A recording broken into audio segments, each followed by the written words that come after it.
राधे राधे दोस्तों, मैं राधा वल्लभ मिश्रा आपका हमारे YouTube चैनल एस्ट्रो प्रॉफिट में बहुत बहुत अभिवादन करता हूँ। हर ओर से सिर्फ एक ही प्रश्न आ रहा है, कोरोना वायरस का प्रभाव और कितने समय हमारे ऊपर रहने वाला है।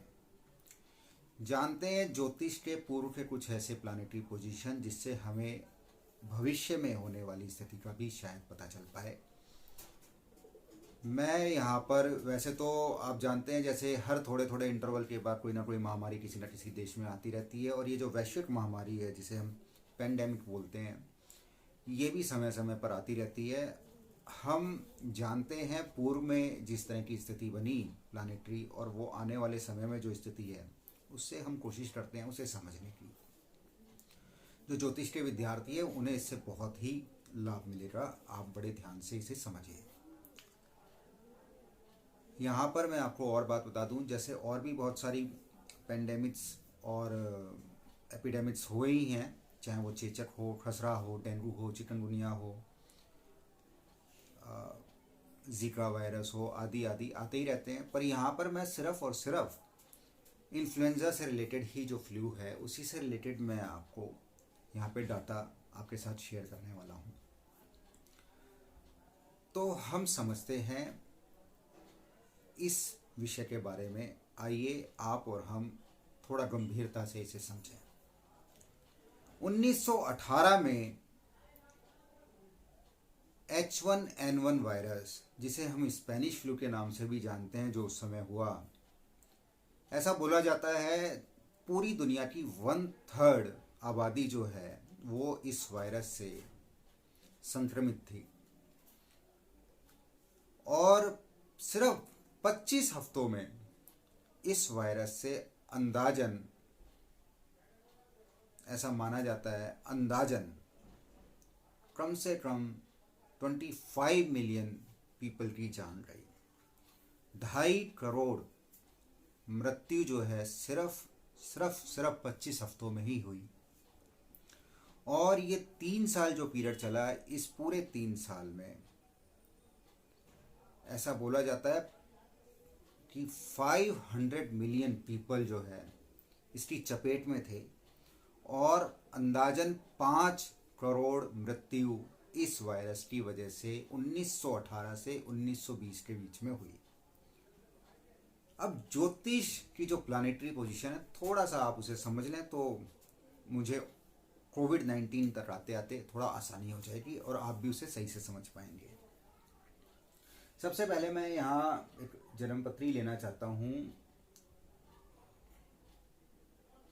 दिसंबर 1917 में सोलर इक्लिप्स हुआ है, और उस समय सूर्य, चंद्रमा, राहु जो है धनु राशि में थे, केतु मिथुन राशि में, शनि कर्क राशि में रेट्रोग्रेड पोजीशन में थे। इसका अर्थ शनि का भी प्रभाव जो है मिथुन और धनु राशि पर पूरा था। तो यहाँ हमने जाना मिथुन और धनु राशि बहुत बुरी तरह से पीड़ित थी, और राहु, केतु और शनि का वहाँ पूरा पूरा प्रभाव था। अब ये स्थिति जो बनी दिसंबर 1917 में, उसके 14 दिन बाद ही 28 दिसंबर 1917 को ल्यूनर इक्लिप्स भी हुआ, जो मिथुन राशि में था। फिर से मिथुन, धनु और कर्क राशि जो है वो पीड़ित पाई। मोटे तौर पे आप ये समझिए, मिथुन और धनु जो है इसमें मेनली अफ्लिक्शन में थी, और शनि, राहु, केतु का प्रभाव पूरी तरह से वहां पर था।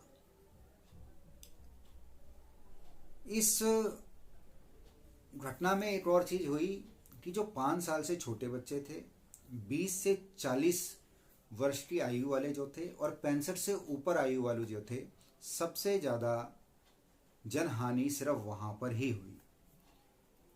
आइए अब जानते हैं फर्दर जो प्लानिटरी पोजीशन है उसमें क्या हुआ। हम कोविड-19 कोरोना वायरस 2020 का डाटा यहाँ पर आपके सामने प्रस्तुत करें। उससे पूर्व मैं आपको बहुत संक्षेप में थोड़ा सा आइडिया दे दूँ जिससे आप समझ जाएं, क्योंकि बहुत ज़्यादा वीडियो लंबी हो जाएगी, मैं उस सब में ना जाऊँ। फरवरी 1957 से 1958 में H2N2 नाम का एशियन वायरस जो है, फ्लू जो है, एशियन फ्लू, वो पूरी दुनिया में फैला और उससे अंदाजन 11 लाख मौत हुई और उसमें भी इंडिया में 1098 डेथ हुई, ऐसा अनुमान है। 1968 में H3N2 नाम का जो वायरस है ये फिर से दुनिया में आया और इसमें भी 10 लाख से ज़्यादा डेथ हुई। 2009 में H1N1 नोवेल इन्फ्लुएंजा जो वायरस है वो 12 अप्रैल 2009 से 10 अप्रैल 2010 तक जिसका प्रसार प्रचार रहा, उसमें भी पूरी दुनिया में 5,75,000 डेथ हुई। और इसमें एक बड़ा परिवर्तन ये आया कि जो 60 साल से ऊपर थे उनकी बॉडी में एंटीबॉडीज़ बन चुके थे और उन पे इसका बहुत ज़्यादा दुष्प्रभाव नहीं पड़ा, पर जो 60 साल से छोटी आयु के थे सबसे ज़्यादा वही इसकी चपेट में आए। ऐसे तो 2015 में भी इंडिया में स्वाइन फ्लू हुआ जिसमें 31,000 इन्फेक्टेड हुए और 1900 डेथ उसमें हुई। इन सब पे मैं ना जाऊं, मैंने आपको एक 1918 का उदाहरण बताया, उसकी जन्मपत्री हम लेते हैं और 100 साल बाद आज फिर वैसी स्थिति बन रही है क्योंकि सबसे ज़्यादा जनहानि और धन हानि जो है वो 1918-1920 में हुई। आइए जानते हैं 2019 में क्या सिचुएशन बन रही है।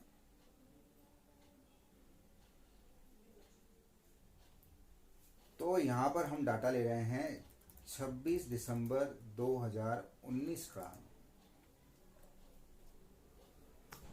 यहाँ पर सूर्य धनु राशि में है और शनि और केतु भी धनु राशि में है, राहु मिथुन राशि में है। फिर से मिथुन और धनु राशि बुरी तरह से पीड़ित है और यहाँ पे सूर्य ग्रहण जो है, सोलर इक्लिप्स जो है वो लग रहा है और ये जो सोलर इक्लिप्स है ये लगभग 3 घंटे 41 मिनट जो है वो रहा। तो हमने यहाँ पर 2 बड़ी कॉमन चीज़ें ली। पहला तो ये, इन दोनों बड़ी महामारियों के आने से पूर्व सोलर इक्लिप्स था। 1918 में तो सोलर और ल्यूनर दोनों थे और जस्ट उसके बाद में ये बीमारी आई। दूसरा, मिथुन और धनु राशि बहुत बुरी तरह से पीड़ित थी। राहु, शनि और केतु का विशेष तौर पर उसका दुष्प्रभाव वहाँ पर था। जब हम धनु राशि की बात करते हैं तो यहाँ पर क्योंकि हमारा जो वृषभ राशि जो हमारे भारत की है उसका भी अष्टम भाव है, वहाँ पर भी ध्यान देना जरूरी है इस समय, क्योंकि 1918 में तो वो वृषभ राशि वृषभ लग्न नहीं था, पर 1947 के बाद हम वृषभ लग्न की पत्री लेते हैं, उस पर भी हम आएंगे। पर अब आप समझिए कि यदि हम प्लानिटरी पोजीशन की बात करें तो जो 1918 से 1920 की जो सिचुएशन थी वहाँ पर जो थी बिल्कुल वैसी ही सिचुएशन यहाँ पर भी नज़र आ रही है। सिर्फ परिवर्तन ये हुआ है, उस समय पर धनु राशि में यदि हम बोलें उस समय धनु राशि में राहु थे, अब धनु राशि में केतु हैं। उस समय मिथुन राशि में केतु थे, अब मिथुन राशि में राहु हैं। उस समय कर्क राशि में शनि होकर रेट्रो थे, इस समय वो धनु राशि में थे जब ये समस्या हुई और अब मकर राशि में चल रहे हैं। तो यदि हम पूर्वानुमान लें तो उस हिसाब से तो ये बात नज़र आ रही है, क्योंकि 3 ऐसा ज्योतिष का ऐसा मानना है जितने घंटे जो है सूर्य ग्रहण रहता है उतने ही साल समस्या चलती है। तो उस हिसाब से तो अंदाजा 3.5 साल ये समस्या चल सकती है। अब यहाँ मैं आपको कोई डराने नहीं जा रहा हूँ, पर हम ज्योतिष की बात यहाँ समझ लें पहले। अब मैं थोड़ा सा आपको ज्योतिष का कुछ ऐसी चीज़ बताने वाला हूँ जिससे आपका शायद डर जो है वो दूर हो जाए। देखिए, जब 1918-1920 में ये समस्या हुई, उस समय मेडिकल साइंस उतना बेहतरीन स्थिति में नहीं था। आज मेडिकल साइंस ने बहुत तरक्की की है और जो बीमारियां हैं उस पर विजय प्राप्त होने में बहुत आसानी होती जा रही है। फिर भी एक नया कोरोना वायरस में एक नए तरीके की कुछ चेंजेस उन्हें नज़र आए हैं, जो जिसे वो कोविड-19 के नाम से बोल रहे हैं। तो उम्मीद है आने वाले समय में मेडिकल साइंस जो है इस पर भी विजय पालेगी। और इसके पीछे मेरे पास एक कारण है। एक ज्योतिष की पुस्तक है पुरानी, उसमें 2 श्लोकों से मैं आपको ये सिद्ध कर दूं। जन्म लग्ने यदा भौमे चाष्टमे च बृहस्पति वर्षे च द्वादशे मृत्यु यदि रक्षति शंकरः। अर्थात जन्म लग्न में मंगल हो और अष्टम भाव में बृहस्पति हो तो ऐसा जो बच्चा है उसकी 12 वर्ष में मृत्यु हो जाती है। स्वयं भगवान शंकर भी उसे बचाना चाहे तो वो नहीं बच सकता। अब भगवान शिव को इसमें बीच में क्यों ले है मुझे तो समझ में आया नहीं, पर हाँ कभी कभी बोलते हुए अतिशयोक्ति हो जाती है, शायद उसी का ये उदाहरण है। आजकल भी जो ज्योतिषी जो चैनलों पे विभिन्न प्रकार से इस विषय पे अपने भविष्यवाणियाँ दे रहे हैं अपने लेखों में, उनसे भी मेरा निवेदन है कि संयम बरतें, कोई भी बातें ऐसी ना बोलें जो असंयमित हो, जिसका कोई बेस ना हो और जनता के बीच में वो भय उत्पन्न करे। देखिए, ये जो मैंने आपको श्लोक बताया, उस समय ऐसी स्थिति थी कि कोई सी भी तरह की औषधि और उपाय से वो बच्चा जो है 12 वर्ष से ज़्यादा नहीं जी पाता था, जिसकी जन्म पत्री में लगन भाव में मंगल होता था और अष्टम भाव में बृहस्पति। पर इस तथ्य को जैसे जैसे समय बीता, आज मेडिकल साइंस ने इस पर पूरी तरह से विजय पाली है। बच्चे के पैदा होने के बाद जो वैक्सीनेशंस लगते हैं उसी से इसका उपाय हो जाता है। भगवान शिव की तो जरूरत भी नहीं पड़ती है। तो बहुत बार हम ऐसा नहीं, ज्योतिष झूठ है। मैंने अभी आपको पीछे उदाहरण दिया कि ज्योतिष का देखो तथ्य, आप उस समय का गोचर लो, आज का लो, सामान्यतः आपको बहुत सारी चीज़ें सेम नज़र आ रही हैं।